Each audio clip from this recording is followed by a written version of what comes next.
Middle aged ফিমেলের কাঁচ ঘেরা নীরবতায় অনন্যা চৌধুরীর কণ্ঠস্বর ছিল তীক্ষ্ণ, নিখুঁতভাবে কাটা এক হীরার মতো। তার পরনে দামি সিল্কের শাড়ি, চুলগুলো পরিপাটি করে খোঁপা করা, প্রতিটি ভঙ্গি ছিল নিয়ন্ত্রিত এবং হিসেবি। এই হাবেলিটা শুধু একটা বিল্ডিং নয়, তার স্লাইড শোতে কলকাতার এক পুরনো, জরাজীর্ণ কিন্তু অপূর্ব সুন্দর হাবেলির ছবি ফুটে উঠল। এটা কলকাতার আত্মা, আর আমরা এটাকে আবার জাগিয়ে তুলব। বোর্ডের সদস্যরা মাথা নাড়ল, কিন্তু অনন্যা জানত তাদের চোখে শুধু লাভ ক্ষতির হিসেব। বিশেষ করে তার বাবা আরাব চৌধুরীর চোখে ছিল এক কঠিন প্রত্যাশার চাপ। এই প্রজেক্টটা অনন্যার জন্য ছিল এক অগ্নি পরীক্ষা। তার প্রাক্তন বাগদত্তা বিক্রম সিংহের বিশ্বাসঘাতকতার পর এটাই তার প্রথম বড় প্রজেক্ট। বিক্রম যে শুধু তার হৃদয়ই ভাঙেনি, তার একটা স্বপ্নের প্রজেক্টও কেড়ে নিয়েছিল। সেই ক্ষত অনন্যাকে শিখিয়েছিল আবেগের কোনো স্থান নেই এই ব্যবসায়। মিডল এজড ফিমেল থেকে কয়েক কিলোমিটার দূরে এক পুরনো গলির মধ্যে রোহান মিস্ত্রির ওয়ার্কশপে কাঠের আর পাথরের গন্ধ মিলে মিশে একাকার। তার খালি গা ঘামে ভেজা, পেশিবহুল হাতে ছেনি আর হাতুড়ি যেন তার শরীরেরই অংশ। তার চারপাশে ছড়িয়েছিল অসমাপ্ত মূর্তি, কাঠের প্যানেল আর তার পূর্বপুরুষদের রেখে যাওয়া ঐতিহ্য। রোহান ছিল তার প্রজন্মের শেষ কারিগর, যে এক বিলুপ্তপ্রায় শিল্পকে আঁকড়ে ধরেছিল।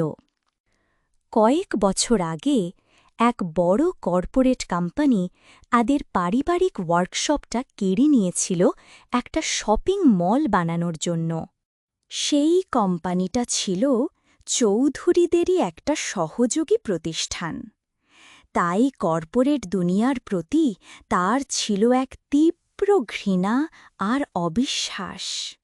অনন্যার প্রজেক্ট শুরু হল ধুমধাম করে, কিন্তু বর্ষার প্রথম বৃষ্টিতেই ঘটল বিপর্যয়। হাবেলির মূল বারান্দার এক অসাধারণ কারুকার্য করা পাথরের স্তম্ভে একটা গভীর ফাটল দেখা দিল। আধুনিক সব ইঞ্জিনিয়ার সেরা প্রযুক্তি ব্যবহার করেও সেই ফাটল সারানোর কোনো উপায় খুঁজে পেল না। তাদের প্রত্যেকটা প্রচেষ্টা সেই সূক্ষ্ম শিল্পকে আরও নষ্ট করে দিচ্ছিল। হতাশ হয়ে অনন্যা তার টিমের সাথে মিটিং করছিল। এমন কেউ কি নেই যে এই কাজটা করতে পারে? একজন বয়স্ক আর্কিটেক্ট ইতস্তত করে বললেন, ম্যাডাম, একজনই আছে, রোহান মিস্ত্রি। কিন্তু অনন্যার নামটা শুনে কপাল কুঁচকাল।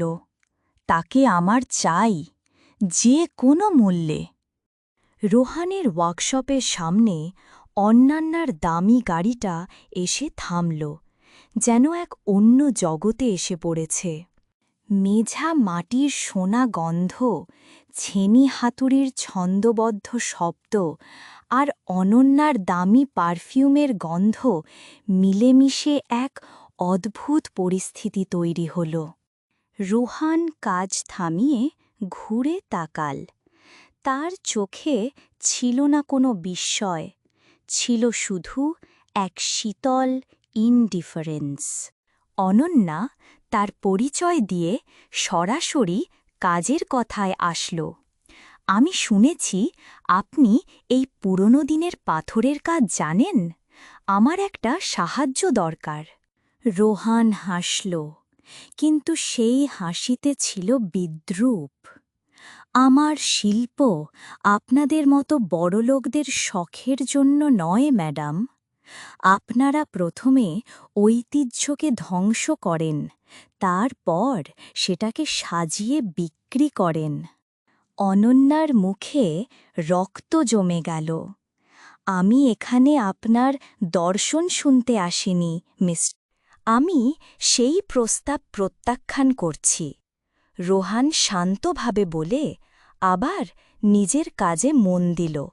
অনন্যা জীবনে কখনো এত সরাসরি প্রত্যাখ্যানের মুখোমুখি হয়নি। তার অহংকারে ঘা লাগল, কিন্তু সে জানত এই মুহূর্তে তার অহংকারের চেয়েও প্রজেক্টটা বেশি জরুরি। সে কয়েক মুহূর্ত চুপ করে দাঁড়িয়ে রইল, তারপর ধীর পায়ে ওয়ার্কশপের ভেতরে ঢুকল। সে রোহানের অসমাপ্ত কাজগুলো দেখল। প্রতিটা ভাস্কর্যে ছিল প্রাণ, প্রতিটা কাঠের কারুকার্যে ছিল এক গভীর গল্প। অনন্যা বুঝতে পারছিল এই মানুষটা শুধু একজন কারিগর নয়, সে একজন শিল্পী। সে আবার রোহানের সামনে এসে দাঁড়াল।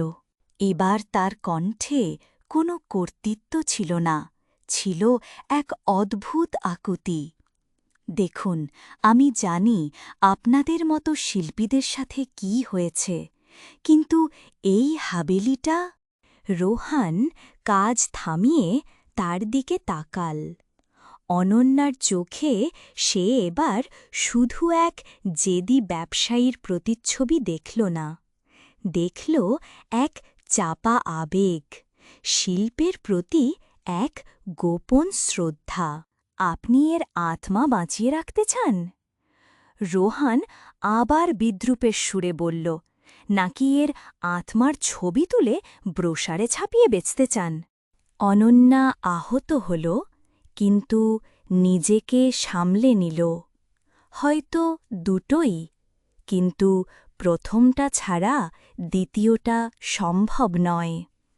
আমি আপনাকে শুধু টাকা দিচ্ছি না, আমি আপনাকে সুযোগ দিচ্ছি আপনার শিল্পকে বাঁচিয়ে রাখার, পৃথিবীর সামনে তুলে ধরার।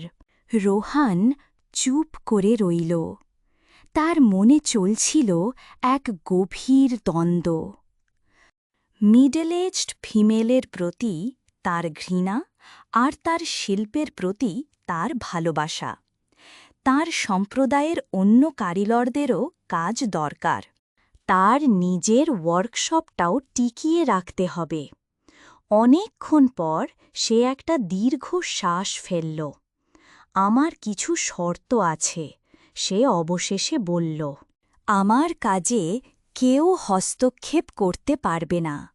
আমি আমার নিজের পদ্ধতি ব্যবহার করব, আর লাভের একটা অংশ আমার সম্প্রদায়ের কারিগরদের তহবিলে দিতে হবে। অনন্যা এক মুহূর্ত দেরি না করে রাজি হয়ে গেল। আমি রাজি। সেই মুহূর্তে তারা দুজনেই জানত এটা শুধু একটা কাজের চুক্তি ছিল না, এটা ছিল দুই ভিন্ন জগতের এক কঠিন সংঘর্ষের শুরু। পরের দিন থেকে হাবেলিতে এক নতুন অধ্যায়ের সূচনা হল। একদিকে ছিল অনন্যার ইঞ্জিনিয়ারদের দল, যারা ল্যাপটপ, লেজার স্ক্যানার আর আধুনিক যন্ত্রপাতিতে সজ্জিত। অন্যদিকে ছিল রোহান আর তার কয়েকজন সহকারী, যাদের হাতে ছিল শুধু পুরনো দিনের ছেনি, হাতুড়ি আর তাদের পূর্বপুরুষদের জ্ঞান। দ্বন্দ্ব শুরু হতে দেরি হল না। অনন্যার প্রজেক্ট ম্যানেজার রোহানের কাজের ধীর গতি নিয়ে অভিযোগ করল, এইভাবে চললে তো প্রজেক্ট শেষ হতে যুগ লেগে যাবে। অনন্যা দূর থেকে সব দেখছিল। তার মস্তিষ্ক বলছিল প্রজেক্ট ম্যানেজারের কথা ঠিক, সময় মানেই টাকা। কিন্তু তার মন রোহানের কাজের প্রতি আকৃষ্ট হচ্ছিল। সে দেখত কিভাবে রোহান ঘণ্টার পর ঘণ্টা একটা পাথরের সামনে বসে থাকত শুধু তার চরিত্রটা বোঝার জন্য, কিভাবে সে প্রতিটা আঘাত করার আগে পাথরটার সাথে কথা বলত।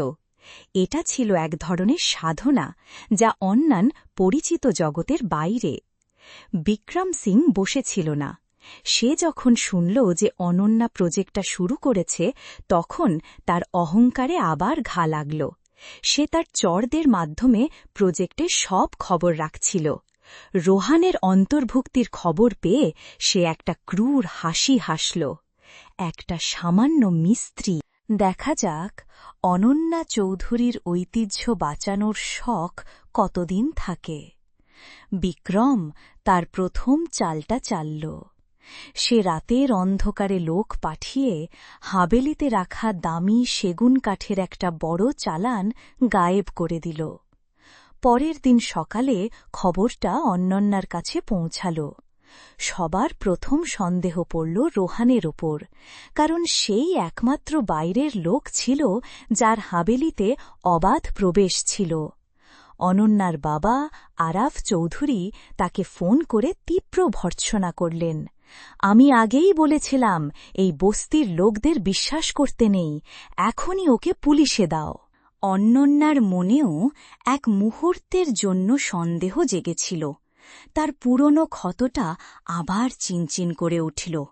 বিশ্বাসঘাতকতার ভয় তাকে গ্রাস করতে চাইল। সে সরাসরি রোহানের কাছে গেল।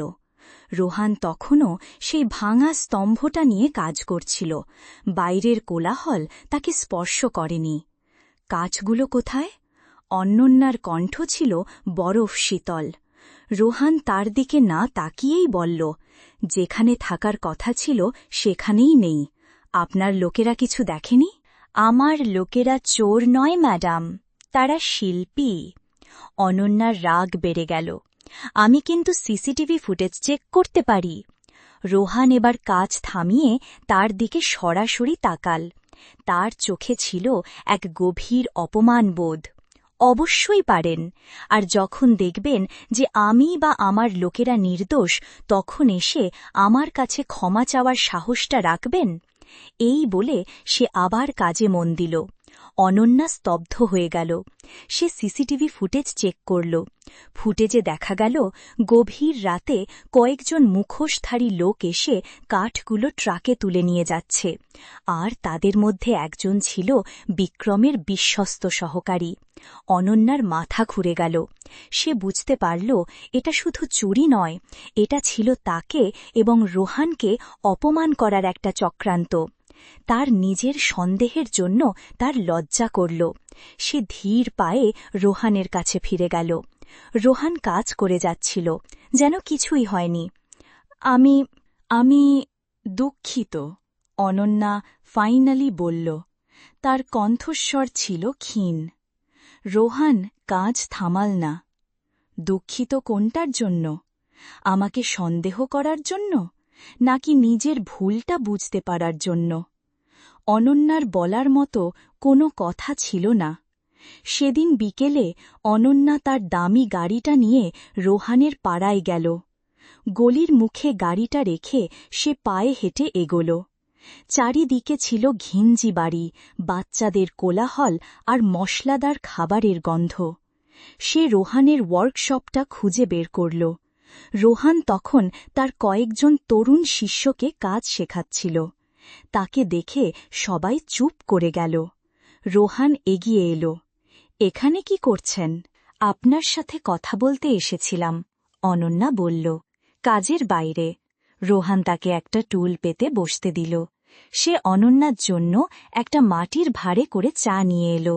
আমাদের এখানে এটাই কফি, সে বলল। অনন্যা দ্বিধা না করে চায়ের ভাঁড়ে চুমুক দিল। চাটা ছিল অদ্ভুতভাবে মিষ্টি আর সতেজগাড়ি। কাঠগুলো বিক্রম সিংয়ের লোক চুরি করেছে, অনন্যা শান্তভাবে বলল। আমি জানি। রোহান অবাক হল না। আমি আন্দাজ করেছিলাম। সে আমার প্রাক্তন বাগদত্তা ছিল, অনন্যা নিজের অজান্তেই বলে ফেলল। রোহান তার দিকে তাকাল। এবার তার চোখে ছিল এক নতুন কৌতূহল। সে আমাকে শুধু ঠকায়নি, আমার একটা পুরো প্রজেক্ট ধ্বংস করে দিয়েছিল। তাই আমি আর কাউকে সহজে বিশ্বাস করতে পারি না। এই প্রথম অনন্যা নিজের দুর্বলতা কারো সামনে প্রকাশ করল। রোহান কিছুক্ষণ চুপ করে রইল, তারপর বলল, বিশ্বাস আয়নার মতো, একবার ভেঙে গেলে জোড়া লাগানো খুব কঠিন। তারা অনেকক্ষণ কথা বলল, শিল্প নিয়ে, ঐতিহ্য নিয়ে, কলকাতা শহরটা কিভাবে বদলে যাচ্ছে তা নিয়ে। অনন্যা আবিষ্কার করল, এই রুক্ষ চেহারার মানুষটার ভেতরে একটা গভীর মন আছে। আর রোহান আবিষ্কার করল, এই ধনী, অহংকারী মহিলাটির বর্মের নিচে একটা একাকী আত্মা বাস করে।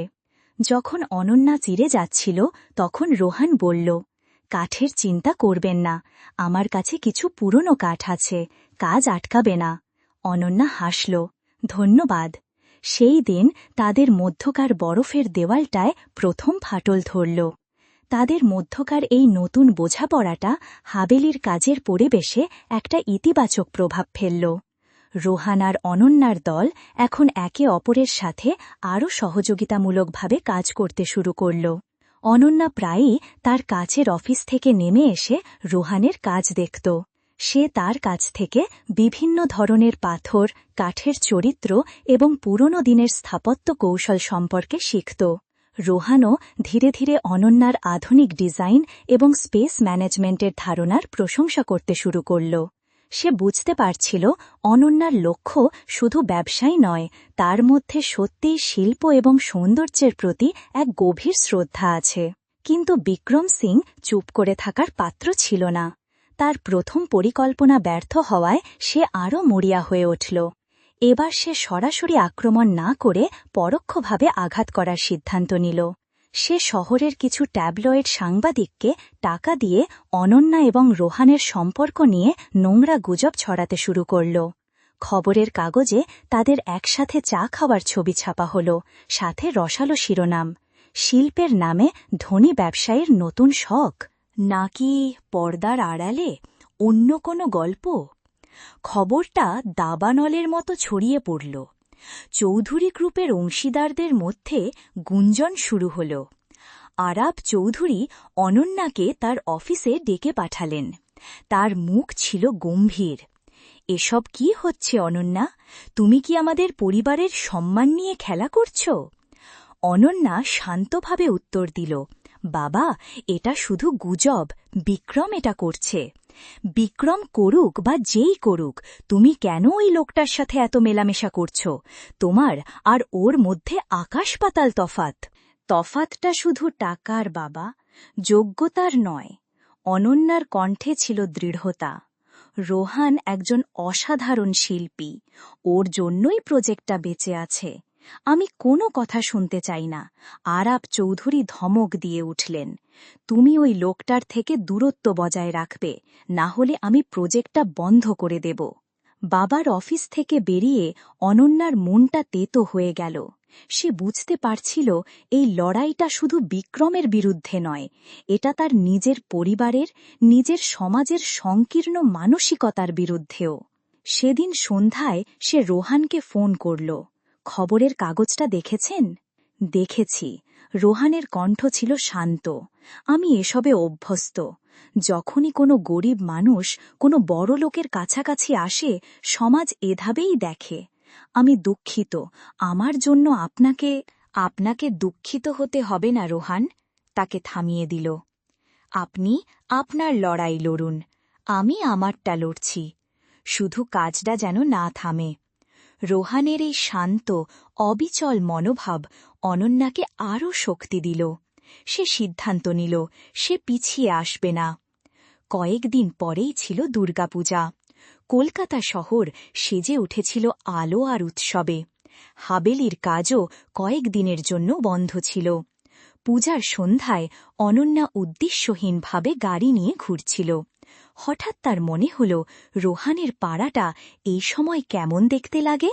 সে গাড়ি ঘুরিয়ে সেই পুরনো গলির দিকে রওনা দিল। গলির ভেতরটা ছিল লোকে লোকারণ্য। ঢাকের শব্দ, ধূপের গন্ধ আর মানুষের কোলাহলে এক ম্যাজিকো পরিবেশ তৈরি হয়েছিল। অনন্যা দেখল রোহান তার পাড়ার প্যান্ডেলের সব কিছুর তদারকি করছে। তার পরনে ছিল একটা সাধারণ পাঞ্জাবি, কিন্তু তাকে দেখাচ্ছিল রাজপুত্রের মতো। তাকে দেখে রোহান অবাক হল। আপনি এখানে? পূজা দেখতে এলাম, অনন্যা হাসল। রোহান তাকে প্যান্ডেলের ভেতরে নিয়ে গেল। মা দুর্গার অপূর্ব সুন্দর মূর্তিটা রোহান আর তার শিষ্যরা মিলেই তৈরি করেছিল। অনন্যা মুগ্ধ হয়ে প্রতিমা দেখছিল। আপনি খুব ভাগ্যবান, সে আস্তে করে বলল। আপনার জীবনে এত রং, এত মানুষের সঙ্গ আছে। আর আপনার জীবনে কি আছে? রোহান প্রশ্ন করল। আমার জীবনে শুধু বড় বড় বিল্ডিং আর ফাঁকা ঘর। অনন্যার কণ্ঠে ছিল এক গভীর বিষণ্ণতা। তারা প্যান্ডেল থেকে বেরিয়ে একটা ফাঁকা জায়গায় এসে দাঁড়াল। গঙ্গার ঘাট থেকে ঠান্ডা হাওয়া আসছিল। বিক্রমের সাথে আমার বিয়েটা প্রায় হয়েই গিয়েছিল, অনন্যা হঠাৎ বলল। আমি ওকে খুব বিশ্বাস করতাম। আমাদের একটা স্বপ্নের প্রজেক্ট ছিল, একটা আর্ট স্কুল বানানোর। কিন্তু শেষ মুহূর্তে আমি জানতে পারলাম ও আমার ডিজাইন চুরি করে অন্য এক কোম্পানিকে বিক্রি করে দিয়েছে, আর আমার পিঠ পিছনে কোম্পানির শেয়ারও কিনছে। রোহান চুপ করে তার কথা শুনছিল। সেই দিন থেকে আমি সিদ্ধান্ত নিয়েছিলাম, আমি আর কখনো কাউকে বিশ্বাস করব না। আবেগ আমার কাজ নয়। তাহলে আমাকে বিশ্বাস করলেন কেন? রোহান আস্তে করে জিজ্ঞাসা করল। অনন্যা তার দিকে তাকাল। আমি জানি না, হয়তো আপনার চোখের মধ্যে আমি এমন কিছু দেখেছিলাম যা মিথ্যে হতে পারে না। রোহানও তার নিজের গল্প বলল, কিভাবে তাদের পারিবারিক ওয়ার্কশপটা তাদের কাছ থেকে কেড়ে নেওয়া হয়েছিল, কিভাবে তার বাবা এই আঘাত সহ্য করতে না পেরে মারা গিয়েছিলেন, আর কিভাবে সে প্রতিজ্ঞা করেছিল যে সে আর কখনো কোনো কর্পোরেট শক্তির কাছে মাথা নত করবে না। সেই রাতে ঢাকের শব্দের আড়ালে দুই ভিন্ন জগতের দুজন মানুষ তাদের ভেতরের ক্ষতগুলো একে অপরের সামনে মেলে ধরল। তাদের মধ্যে আর কোনো ব্যবসায়ী আর কারিগরের সম্পর্ক রইল না। তৈরি হল এক নতুন গভীর বোঝাপড়ার সেতুবন্ধন। তারা দুজনেই বুঝতে পারছিল তারা একে অপরের প্রতি তীব্রভাবে আকৃষ্ট হচ্ছে, কিন্তু তাদের দুজনের পথ ছিল সম্পূর্ণ ভিন্ন। এই আকর্ষণ কি তাদের আরও কাছাকাছি আনবে, নাকি তাদের ধ্বংসের কারণ হবে? পূজার ছুটির পর যখন কাজ আবার শুরু হল, তখন হাবেলির পরিবেশটা বদলে গিয়েছিল। অনন্যা আর রোহানের মধ্যে একটা নীরব বোঝাপড়া তৈরি হয়েছিল, যা তাদের সহকর্মীরাও লক্ষ্য করতে পারছিল। তারা এখন কাজের ফাঁকে একসাথে চা খেত, প্রজেক্টের বিভিন্ন দিক নিয়ে দীর্ঘ আলোচনা করত। অনন্যা রোহানের কাছ থেকে শিখছিল কিভাবে ঐতিহ্যের সাথে আপোষ না করেও আধুনিকতাকে স্বাগত জানানো যায়, আর রোহান অনন্যার কাছ থেকে শিখছিল কিভাবে নিজের শিল্পকে একটা বড় পরিসরে পৌঁছে দেওয়া যায়। তাদের এই ক্রমবর্ধমান ঘনিষ্ঠতা বিক্রমের নজর এড়াল না। সে বুঝতে পারছিল গুজব বা ছোটখাটো ক্ষতি করে অনন্যাকে দমানো যাবে না। এবার তাকে আরও বড় এবং মারাত্মক কিছু করতে হবে। তার লক্ষ্য ছিল দ্বিগুণ, শুধু অনন্যার প্রজেক্টটাকেই ধ্বংস করা নয়, রোহানকে সদার চোখে অপরাধী বানানো। সে তার সবচেয়ে বিশ্বস্ত এবং ধূর্ত সহকারীকে ডাকল। এমন কিছু করতে হবে যাতে সাপও মরে, লাঠিও না ভাঙে। বিক্রমের চোখে ছিল হিংস্রতার আগুন। আমি চাই হাবেলিটা ভেঙে পড়ুক, আর তার দায় গিয়ে পড়ুক ওই মিস্ত্রিটার ঘাড়ে। পরিকল্পনাটা ছিল শয়তানের মতো নিখুঁত। তারা হাবেলির কাঠামোর একটা দুর্বল জায়গা খুঁজে বের করল, একটা পুরনো পিলার যা পুরো ছাদের একটা বড় অংশের ভার বহন করছিল। বিক্রমের লোকেরা রাতের অন্ধকারে, যখন হাবেলিতে কেউ থাকত না, তখন সেই পিলারটার গোড়ায় একটা রাসায়নিক প্রয়োগ করল, যা ধীরে ধীরে কংক্রিটকে ক্ষয় করে দেবে। আর তারা এমনভাবে কাজটা করল যাতে বাইরে থেকে কিছুই বোঝা না যায়। তারা রোহানের ওয়ার্কশপ থেকে তার ব্যবহার করা একটা বিশেষ ধরনের ছেনি চুরি করে ঘটনাস্থলে ফেলে রেখে এলো, যাতে সন্দেহটা সরাসরি তার দিকেই যায়। হাবেলির উদ্বোধনের তারিখ ঠিক হয়ে গিয়েছিল। শহরের সমস্ত গণ্যমান্য ব্যক্তি, সাংবাদিক এবং বিনিয়োগকারীদের আমন্ত্রণ জানানো হয়েছিল। অনন্যা এবং তার দল দিন-রাত এক করে কাজ করছিল। তার মুখে ছিল তৃপ্তির হাসি। এই প্রজেক্টটা ছিল তার পুনর্জন্ম। সে শুধু একটা বিল্ডিংকে বাঁচায়নি, সে নিজের আত্মবিশ্বাসকেও ফিরে পেয়েছিল। আর এর অনেকটাই সম্ভব হয়েছিল রোহানের জন্য। সে রোহানের দিকে তাকাল। রোহান তখন শেষ মুহূর্তের কিছু কাজ তদারকি করছিল। তার মুখেও ছিল এক শান্ত সন্তুষ্টি। এই প্রজেক্টটা তাকে শুধু আর্থিক সচ্ছলতাই দেয়নি, তাকে তার শিল্পের প্রতি বিশ্বাস ফিরিয়ে দিয়েছিল। সে প্রমাণ করতে পেরেছিল যে ঐতিহ্য এবং আধুনিকতা একসাথে চলতে পারে। উদ্বোধনের ঠিক আগের দিন, যখন সবাই শেষ মুহূর্তের প্রস্তুতিতে ব্যস্ত, তখন ঘটল সেই ভয়ঙ্কর ঘটনাটা। হাবেলির একজন সিকিউরিটি গার্ড পেট্রোল দেওয়ার সময় সেই পিলারটার গোড়ায় একটা সূক্ষ্ম ফাটল দেখতে পেল। প্রথমে সে পাত্তা দেয়নি, কিন্তু কিছুক্ষণ পর সে দেখল ফাটলটা ধীরে ধীরে বাড়ছে। সে আতঙ্কিত হয়ে প্রজেক্ট ম্যানেজারকে খবর দিল। খবরটা পৌঁছানোর সাথে সাথে হাবেলিতে হুলস্থুল পড়ে গেল। ইঞ্জিনিয়াররা ছুটে এসে ফাটলটা পরীক্ষা করল। তাদের মুখ ভয়ে সাদা হয়ে গেল। ম্যাডাম, অবস্থা খুব খারাপ, চিফ ইঞ্জিনিয়ার অনন্যাকে বলল। পিলারটা যে কোনো মুহূর্তে ভেঙে পড়তে পারে, আর সেটা হলে পুরো ছাদটা ধসে পড়বে। অনন্যা ছুটে ঘটনাস্থলে গেল। ফাটলটা দেখে তার বুকের ভেতরটা হিম হয়ে গেল। তার এতদিনের স্বপ্ন, এত পরিশ্রম, সব যেন এক মুহূর্তে ভেঙে পড়তে চলেছে। ঠিক সেই মুহূর্তে একজন পুলিশ অফিসার সেখানে এসে পৌঁছাল। ম্যাডাম, আমরা ঘটনাস্থল থেকে একটা জিনিস পেয়েছি। সে তার হাতে থাকা একটা প্লাস্টিকের ব্যাগ থেকে একটা ছেনি বের করল। এটা কি আপনারা চেনেন? রোহান ছেনিটা দেখে চমকে উঠল। এটা তো আমার। সবার চোখ ঘুরে গেল রোহানের দিকে।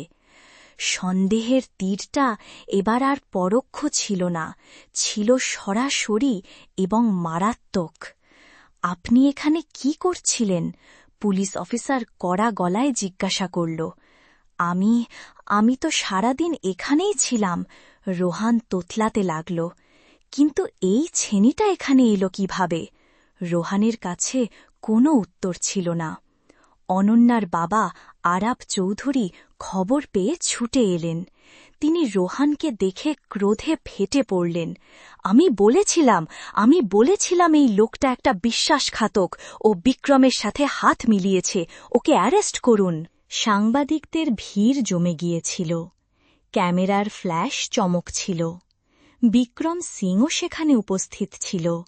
তার মুখে ছিল এক করুণার ছাপ, কিন্তু চোখে ছিল পৈশাচিক আনন্দ। অনন্যা দাঁড়িয়েছিল মাঝখানে। একদিকে তার ভেঙে পড়তে থাকা স্বপ্ন, আর একদিকে সেই মানুষটা যাকে সে বিশ্বাস করতে শুরু করেছিল, কিন্তু যার বিরুদ্ধে সমস্ত প্রমাণ। তার পৃথিবীটা যেন দুলে উঠল। সে কি তার বাবাকে বিশ্বাস করবে, প্রমাণকে বিশ্বাস করবে, নাকি সে তার মনকে বিশ্বাস করবে, যা বলছিল রোহান নির্দোষ? এটা ছিল তার জীবনের সবচেয়ে কঠিন সিদ্ধান্ত। রোহান তার দিকে তাকিয়েছিল। তার চোখে ছিল না কোনো ভয়, ছিল শুধু এক গভীর কষ্ট, আর অনন্যার কাছে এক নীরব প্রশ্ন, তুমিও কি আমাকে অবিশ্বাস করো? অনন্যার মনে পড়ল সেই রাতের কথা, যখন রোহান বলেছিল বিশ্বাস আয়নার মতো। তার আয়নাটা কি আবার ভাঙতে চলেছে? চারিদিকের কোলাহল, ক্যামেরার ফ্ল্যাশ, তার বাবার চিৎকার, সব কিছু যেন অনন্যার কাছে অর্থহীন হয়ে গেল। তার চোখ স্থির ছিল রোহানের উপর। সে রোহানের চোখের গভীরে দেখতে চেষ্টা করছিল। সেখানে কি বিশ্বাসঘাতকতার ছায়া আছে, নাকি অপমানের তীব্র যন্ত্রণা? তার মস্তিষ্ক চিৎকার করে বলছিল, সব প্রমাণ ওর বিরুদ্ধে, বিশ্বাস করো না। কিন্তু তার হৃদয় বলছিল অন্য কথা। তার মনে পড়ছিল রোহানের সেই হাত দুটো যা পাথরকে প্রাণ দিতে পারে। তার মনে পড়ছিল তার সেই চোখ যা শিল্পের প্রতি শ্রদ্ধায় নত হয়ে আসে। এমন একজন মানুষ কি এত বড় বিশ্বাসঘাতকতা করতে পারে? সে একটা গভীর শ্বাস নিল। তার জীবনের সমস্ত শক্তি একত্রিত করে সে সিদ্ধান্তটা নিল। সে ধীর পায়ে রোহানের দিকে এগিয়ে গেল। পুরো ভিড়টা নিঃশব্দ হয়ে গেল। সে রোহানের সামনে এসে দাঁড়াল। তারপর সে ঘুরে সবার দিকে, বিশেষ করে তার বাবার দিকে তাকাল। আমি ওকে বিশ্বাস করি।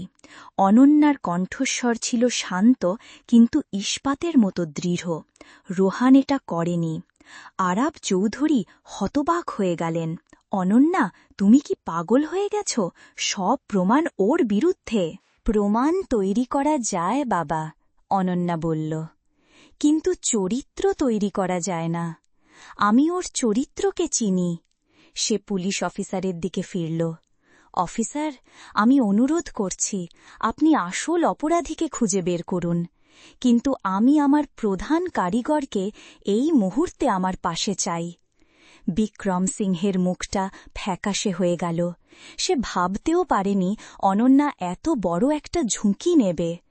রোহানের চোখে ছিল বিস্ময় আর কৃতজ্ঞতার এক মিশ্র অনুভূতি। এই প্রথম কেউ তার জন্য, তার চরিত্রের জন্য এত বড় একটা বাজি ধরল। কিন্তু ম্যাডাম, এই পিলারটা, চিফ ইঞ্জিনিয়ার আতঙ্কিত হয়ে বলল, এটা যে কোনো মুহূর্তে ভেঙে পড়বে। সবার দৃষ্টি আবার সেই ভয়ঙ্কর ফাটলটার দিকে গেল। রোহান, অনন্যা তার দিকে ফিরল, তুমি কি এটা ঠিক করতে পারবে? এটা ছিল একটা অসম্ভব প্রশ্ন, কিন্তু অনন্যার চোখে ছিল অগাধ বিশ্বাস। রোহান ফাটলটার কাছে গেল। সে তার হাত দিয়ে পাথরটা স্পর্শ করল। তার চোখ বন্ধ। সে যেন পাথরটার কষ্টটা অনুভব করার চেষ্টা করছিল। কয়েক মুহূর্ত পর সে চোখ খুলল। তার চোখে আর কোনো দ্বিধা ছিল না। ছিল শুধু একজন শিল্পীর আত্মবিশ্বাস যে তার শিল্পকে বাঁচানোর জন্য শেষ লড়াইটা লড়তে প্রস্তুত। পারব, সে শান্তভাবে বলল, কিন্তু আমার কিছু জিনিস লাগবে, আর আমার সম্পূর্ণ স্বাধীনতা লাগবে। এখানে আর কোনো ইঞ্জিনিয়ার বা পুলিশ থাকবে না। অনন্যা এক মুহূর্তও ভাবল না। ঠিক আছে, আপনারা সবাই বাইরে যান, এক্ষুনি। সে সবাইকে প্রায় একাই হাবেলি থেকে বের করে দিল। শুধু সে আর রোহানের কয়েকজন বিশ্বস্ত সহকারী ভেতরে রইল। কি করতে হবে বলো? অনন্যা রোহানের পাশে দাঁড়িয়ে বলল। রোহান দ্রুত তার পরিকল্পনাটা ব্যাখ্যা করল। এটা ছিল একটা পুরনো দিনের কৌশল যা তার বাবা তাকে শিখিয়েছিলেন। তারা সরাসরি পিলারটা সারাতে চেষ্টা করবে না। তারা পিলারের চারপাশে কাঠের একটা জটিল কাঠামো তৈরি করে ছাদের ভারটা অস্থায়ীভাবে সেই কাঠামোর ওপর নিয়ে আসবে। তারপর তারা পিলারটাকে সারিয়ে তোলার সময় পাবে। এটা ছিল একটা অত্যন্ত ঝুঁকিপূর্ণ কাজ। সামান্য ভুল হলেই পুরো ছাদটা তাদের মাথার ওপর ভেঙে পড়বে। শুরু হলো এক রুদ্ধশ্বাস লড়াই, সময়ের বিরুদ্ধে, ধ্বংসের বিরুদ্ধে। রোহান তার সহকারীদের নির্দেশ দিচ্ছিল। তার হাত দুটো যেন বিদ্যুতের গতিতে কাজ করছিল। অনন্যাও বসেছিল না। সে একজন সাধারণ কর্মীর মতো তাদের সাহায্য করছিল, কাঠ এগিয়ে দিচ্ছিল, যন্ত্রপাতি জোগাড় করছিল। তার দামি শাড়ি মাটিতে লুটোচ্ছিল, তার পরিপাটি চুল এলোমেলো হয়ে গিয়েছিল, কিন্তু তার চোখে মুখে ছিল এক অদ্ভুত শান্তি। সে তার স্বপ্নের জন্য লড়ছিল, তার বিশ্বাসের জন্য লড়ছিল। বাইরে তখন চলছিল অন্য এক নাটক। অনন্যা তার সবচেয়ে বিশ্বস্ত সহকারীকে একটা গোপন দায়িত্ব দিয়েছিল। বিক্রমের ওপর নজর রাখো, ওর প্রত্যেকটা পদক্ষেপ, প্রত্যেকটা ফোন কল। আমার বিশ্বাস ও কোনো না কোনো ভুল করবেই। বিক্রম তখন সংবাদপত্রের সামনে অনন্যার নির্বুদ্ধিতা নিয়ে মায়া কান্না কাঁদছিল, কিন্তু ভেতরে ভেতরে সে ছটপট করছিল। সে তার লোককে ফোন করে ধমক দিচ্ছিল, কাজটা ঠিকমতো হয়নি কেন। এখনো কেন বিল্ডিংটা ভেঙে পড়ছে না? অনন্যার সহকারী দূর থেকে সেই ফোন কলটা রেকর্ড করে নিল। এটা ছিল একটা বড় প্রমাণ, কিন্তু যথেষ্ট নয়। ভেতরে রোহান আর তার দল প্রায় অসম্ভবকে সম্ভব করে তুলেছিল। তারা কাঠের কাঠামোটা তৈরি করে ফেলেছিল। ছাদের ভারটা ধীরে ধীরে পিলারের ওপর থেকে সরে আসছিল। ফাটলটা বাড়া বন্ধ হয়ে গিয়েছিল। কিন্তু আসল কাজটা এখনো বাকি ছিল, পিলারটাকে সারানো। রোহান একটা বিশেষ ধরনের ভেষজ আঠা আর পাথরের গুঁড়োর মিশ্রণ তৈরি করছিল। এটা ছিল তাদের পরিবারের গোপন রেসিপি। এখন শুধু অপেক্ষা করতে হবে, রোহান বলল। তার কপাল বেয়ে ঘাম ঝরছিল। এই মিশ্রণটা শুকিয়ে পাথরটাকে আবার আগের মতো শক্ত করে তুলতে কয়েক ঘণ্টা সময় লাগবে। সেই কয়েক ঘণ্টা ছিল অনন্তকালের মতো। অনন্যা আর রোহান পাশাপাশি বসেছিল, নিঃশব্দে। তাদের বলার মতো কোনো কথা ছিল না। তাদের দুজনের ভাগ্য, তাদের স্বপ্ন, সবকিছুই এখন ঝুলেছিল একটা পিলারের উপর। হঠাৎ অনন্যার ফোনটা বেজে উঠল, তার সহকারীর ফোন। ম্যাডাম, পেয়ে গেছি।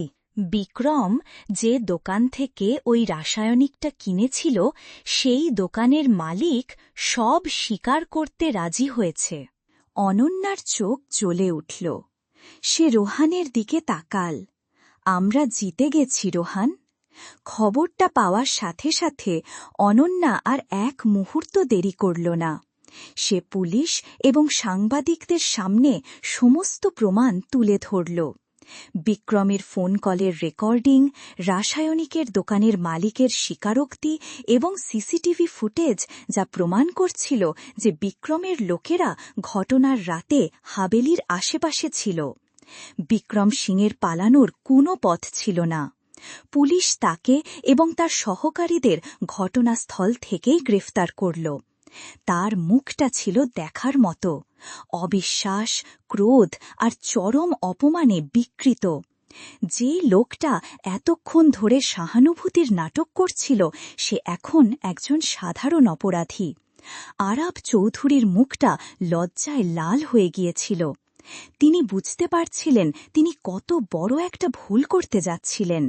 তিনি তার নিজের মেয়ের বিশ্বাসবুদ্ধির ওপর বিশ্বাস না করে একজন প্রমাণিত বিশ্বাসঘাতকের কথায় নাচছিলেন। তিনি ধীর পায়ে অনন্যার কাছে এলেন। অনু, আমি খুব লজ্জিত। অনন্যা তার বাবার দিকে তাকাল। তার চোখে কোনো অভিযোগ ছিল না, ছিল শুধু এক গভীর ক্লান্তি। এখন নয় বাবা, সে আস্তে করে বলল। সবার দৃষ্টি তখন হাবেলির ভেতরে। কয়েক ঘণ্টা কেটে গেছে। রোহান এবং তার দল এখন পিলারটার অবস্থা পরীক্ষা করার জন্য প্রস্তুত। তারা ধীরে ধীরে কাঠের অস্থায়ী কাঠামোটা সরাতে শুরু করল। প্রত্যেকটা কাঠ সরানোর সাথে সাথে সবার বুকের ভেতরটা ধুকপুক করে উঠছিল। যদি পিলারটা ভার সহ্য করতে না পারে। অবশেষে শেষ কাঠটাও সরানো হল। পিলারটা দাঁড়িয়ে রইল, অটল, অবিচল, যেন কিছুই হয়নি। ফাটলটা এমনভাবে মিলিয়ে গিয়েছিল যে বোঝাই যাচ্ছিল না ওখানে কখনো কিছু ছিল। উপস্থিত ইঞ্জিনিয়াররা বিস্ময়ে হতবাক হয়ে গেল। এটা ছিল আধুনিক বিজ্ঞানের কাছে এক অবিশ্বাস্য বিজয়। রোহান পিলারটার গায়ে হাত বুলিয়ে দিল, যেন কোনো প্রিয়জনকে আদর করছে। তার মুখে ছিল এক শান্ত, সৌম্য হাসি। সে তার শিল্পকে বাঁচিয়েছে, সে তার সম্মানকে বাঁচিয়েছে। অনন্যা দৌড়ে তার কাছে গেল। সে কিছু বলতে পারল না, শুধু তার হাতটা শক্ত করে ধরল। তাদের দুজনের চোখেই ছিল জল। এটা ছিল জয়ের আনন্দ, স্বস্তির আনন্দ। পরের কয়েকদিনে সবকিছু দ্রুত বদলে গেল। হাবেলির উদ্বোধন হল আরও বড় করে, আরও ধুমধাম করে। এবার অনুষ্ঠানের প্রধান আকর্ষণ ছিল রোহান মিস্ত্রি এবং তার শিল্প। শহরের সবাই তাকে এক নামে চিনল। সংবাদপত্রগুলো, যারা কিছুদিন আগেও তাকে নিয়ে গুজব ছেপেছিল, তারাই এখন তার প্রশংসায় পঞ্চমুখ। চৌধুরী গ্রুপ রোহান এবং তার সম্প্রদায়ের কারিগরদের জন্য একটা বড় তহবিলের ঘোষণা করল। আরাব চৌধুরী জনসমক্ষে রোহানের কাছে ক্ষমা চাইলেন এবং তার প্রতিভাকে সম্মান জানালেন। তিনি অনন্যাকে তার অফিসে ডেকে পাঠালেন। আমি তোমার বিচারবুদ্ধিকে ভুল বুঝেছিলাম, তিনি বললেন। তুমি শুধু একজন ভালো ব্যবসায়ীও নও, তুমি একজন ভালো মানুষও। তুমি হিরে চিনতে ভুল করো না। অনন্যা হাসল। আমি শুধু আমার মন যা বলেছে তাই শুনেছি বাবা। রোহান ছেলেটা সত্যিই খুব ভালো, আরাব চৌধুরী বললেন। আমাদের পরিবারে ওকে স্বাগত জানাতে আমার কোনো আপত্তি নেই। অনন্যার মুখটা লজ্জায় লাল হয়ে গেল। সেদিন সন্ধ্যায় অনন্যা আর রোহান সেই হাবেলির ছাদে দাঁড়িয়েছিল, যেটাকে তারা একসাথে ধ্বংসের মুখ থেকে বাঁচিয়ে এনেছিল। কলকাতা শহরটা তাদের পায়ের নিচে আলোয় ঝলমল করছিল। সবকিছু খুব তাড়াতাড়ি বদলে গেল, তাই না? অনন্যা বলল। রোহান হাসল। সময় বদলায় অনন্যা, কিন্তু কিছু জিনিস বদলায় না। সে অনন্যার দিকে ফিরল। যেমন পাথর, যেমন কাঠ, যেমন বিশ্বাস। অনন্যা তার চোখের দিকে তাকাল। আমি ভয় পেয়ে গিয়েছিলাম রোহান, যদি আমি ভুল সিদ্ধান্ত নিতাম। কিন্তু তুমি নাওনি রোহান। তার হাতটা নিজের হাতের মধ্যে তুলে নিল। তুমি তোমার বিশ্বাসের ওপর দাঁড়িয়েছিলে, আর সেটাই সবচেয়ে বড় কথা। তারা অনেকক্ষণ চুপ করে দাঁড়িয়ে রইল। তাদের দুজনের জন্যই এটা ছিল এক নতুন শুরু। তারা প্রমাণ করে দিয়েছিল যে দুটি ভিন্ন জগৎ শুধু এক হতে পারে না, তারা একসাথে মিলে আরও সুন্দর কিছু তৈরি করতে পারে। এরপর কি? অনন্যা জিজ্ঞাসা করল। এরপর রোহান আকাশের দিকে তাকাল। এরপর আমরা একসাথে মিলে আরও অনেক ভাঙা জিনিসকে জোড়া লাগাব। শুধু বিল্ডিং নয়, হয়তো কিছু মানুষের বিশ্বাসকেও। সে অন্যান্যার আরও কাছে সরে এল। অন্যান্যা চৌধুরী, আপনি কি এই সামান্য মিস্ত্রির সাথে বাকি জীবনটা কাটানোর ঝুঁকিটা নিতে রাজি আছেন? অনন্যার চোখে জল চলে এল। সে হাসতে হাসতে মাথা নাড়ল। আমি আমার জীবনের সবচেয়ে বড় ঝুঁকিটা তো সেদিনই নিয়েছিলাম, যেদিন আপনাকে বিশ্বাস করেছিলাম রোহান মিস্ত্রি। এর চেয়ে বড় ঝুঁকি আর কিছু হতে পারে না। রোহান আর অপেক্ষা করল না। সে অনন্যাকে নিজের বাহুবন্ধনে জড়িয়ে নিল। কলকাতা শহরের সমস্ত কোলাহলের ঊর্ধ্বে দুটো আত্মা অবশেষে এক হয়ে গেল। তাদের গল্পটা কোনো রূপকথার গল্প ছিল না। এটা ছিল বিশ্বাস, সম্মান আর ভালোবাসার এক কঠিন লড়াইয়ের গল্প। এটা ছিল একটা প্রমাণ যে সত্যিকারের ভালোবাসা কোনো সামাজিক বা আর্থিক ব্যবধান মানে না। এটা শুধু দুটো মানুষের একসাথে পথ চলার প্রতিজ্ঞা। তারা একসাথে একটা ফাউন্ডেশন তৈরি করল, যার কাজ ছিল রোহানের মতো হারিয়ে যেতে বসা শিল্পীদের খুঁজে বের করা এবং তাদের শিল্পকে বাঁচিয়ে রাখা। অনন্যার আধুনিক দৃষ্টিভঙ্গি আর রোহানের ঐতিহ্যের জ্ঞান মিলে সেই ফাউন্ডেশনটা খুব তাড়াতাড়ি সাফল্য পেল। তারা শুধু একটা হাবেলিকে বাঁচায়নি, তারা কলকাতার একটা হারিয়ে যাওয়া আত্মাকে নতুন করে জীবন দিয়েছিল। আর এই যাত্রাপথে তারা খুঁজে পেয়েছিল তাদের নিজেদের আত্মাকেও। কয়েক বছর কেটে গেল। চৌধুরী হেরিটেজ হোটেল এখন কলকাতার অন্যতম সেরা বুটিক হোটেল।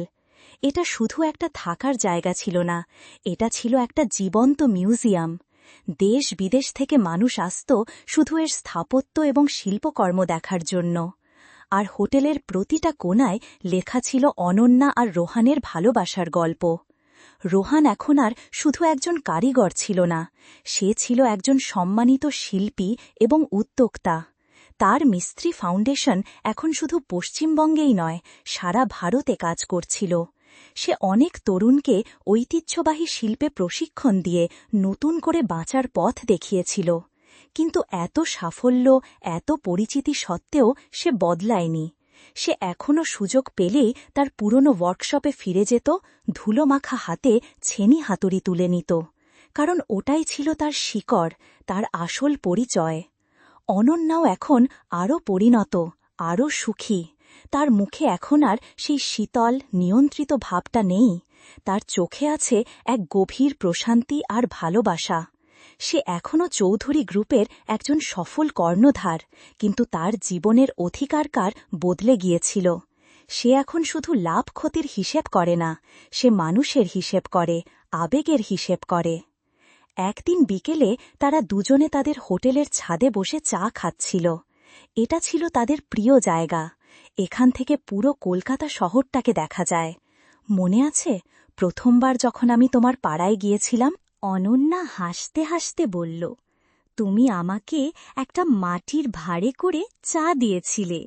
রোহান হাসল, আর তুমি এমনভাবে খাচ্ছিলে যেন অমৃত পান করছ। ওটা অমৃতের চেয়ে কম ছিল না, অনন্যা বলল, ওটা ছিল আমার জীবনের সবচেয়ে দামি চা। তারা কিছুক্ষণ চুপ করে রইল, পুরনো দিনের স্মৃতিতে ডুবে গেল। আমাদের যাত্রাটা খুব সহজ ছিল না, তাই না? অনন্যা বলল, কোনো ভালো জিনিসই সহজে পাওয়া যায় না।